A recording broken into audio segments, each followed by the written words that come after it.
Marte sent me a tweet the other day, and it got me thinking. He said, you got to give this an L. And I'm like, how is this going to work? And then he sent me the video. The future is not something you wait for. It's something you build. It lives in the hands of the doers, the dreamers, the people who refuse to stand still. Resorts World is more than a casino. It's energy. It's opportunity. It's hope for the borough. A second chance for some, a first step for many. It's where community gathers. This isn't just business. This is legacy. And now, it's time. Time to invest in us. We're committed to Queens. And in Queens, the future is now.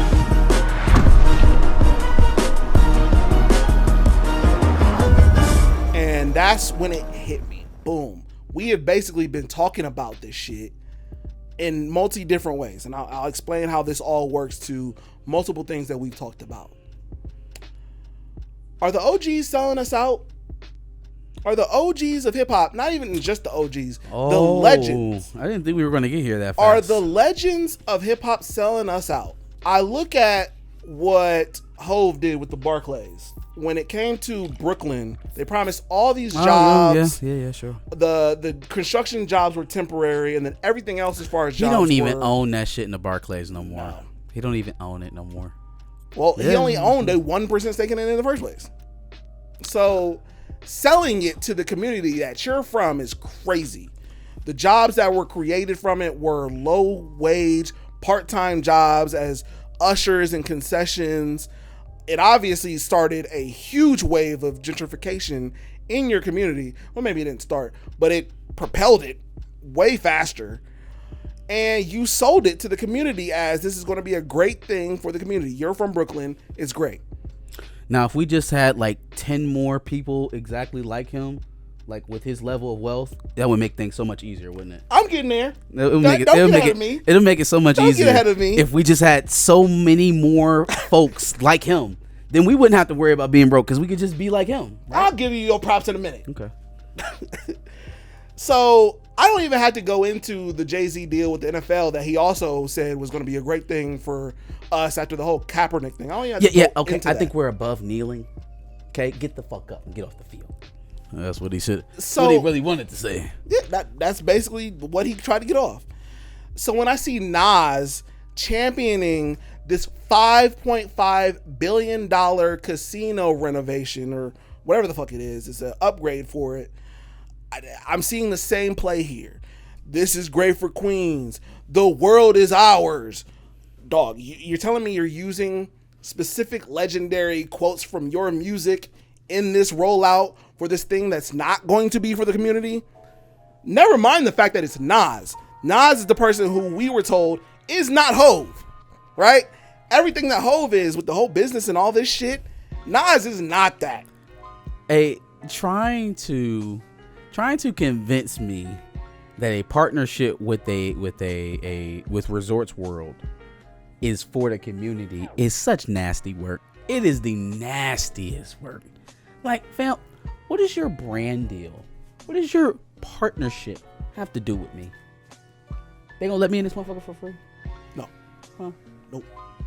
Are they going to subsidize the public school programs around here? Are they going to finance the building of new clean food sources around in all these neighborhoods they gonna be building the resorts in? Are they going to have community nights for the people whose lives they're going to be adversely affected because there's a fucking casino in Brooklyn or wherever the fuck they're putting this shit now? Queens, right? You're gonna have, community nights for us to come in here and do stuff. Are you going to have a resource center for us to use because all this extra money is being extracted out of the community? At least you can put it back in some real way, right? Are you going to be doing any of that?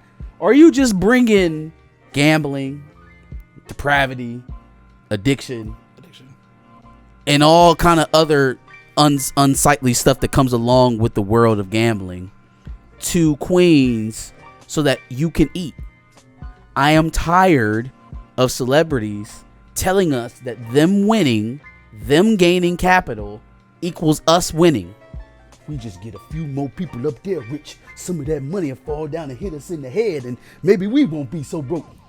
All right, so let's get to it. Nas has a net worth of $70 million. Ooh-wee. So why is he helping build a $1 billion casino in Queens?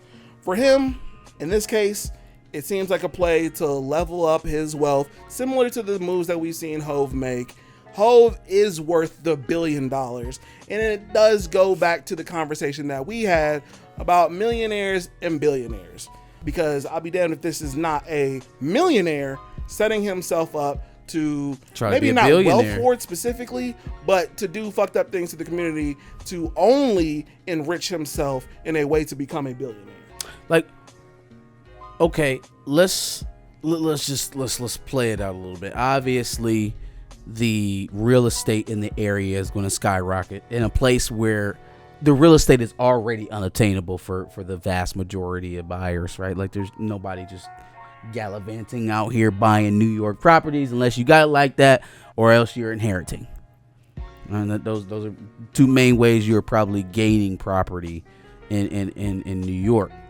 On top of that, now the demographics will most likely change in Queens because of the price going up. Yep. The type of police presence I would imagine is going to be completely different in wherever area they build this spot in, because who's going to come in and fly internationally to gamble at a place where they're scared to go walk in? So just imagine, I mean, and it's New York. It already is what it is. So now just think about how extra they will be to secure that area to make sure it's safe for their international travelers and their tourists and their high stakes rollers and stuff like that. It's like, well, if none of this rent bodes well, I was gonna say none of this bodes well for the people that are already living in Queens. Yeah. Right. And then you just talked about the type of jobs that are going to be provided, low wage service jobs that may or may not even to keep them afloat. Well, not even that. May not even be there at some point, right? Like, the thing that is never really accounted for is when we talk about all the jobs that they bring and all the jobs they come in is the length. They taking in 15,000 job applications for dealers or table players. For an additional 4,000 jobs, according to their own numbers. And there's 600,000 black residents in Queens. I can divide. Smarten up, Nas. I'm starting to look at Keys in a whole nother light. I believe that capital in itself is the one way to solve all these perceived problems that we have, and you know, the kind of incessant nature of gaining capital leads you to make moves like this, and then as you're doing it, rationalize it as the good that you're doing for the people around you. People always talk, when I get it, if I got it, see in the comments. But what about the people who would help if they get it, right? The kind of mentality that you begin to formulate on the way to getting it is sort of the proving ground, right? Like it's the indoctrination point in which you start to lose focus of what you're even doing it for in the first place.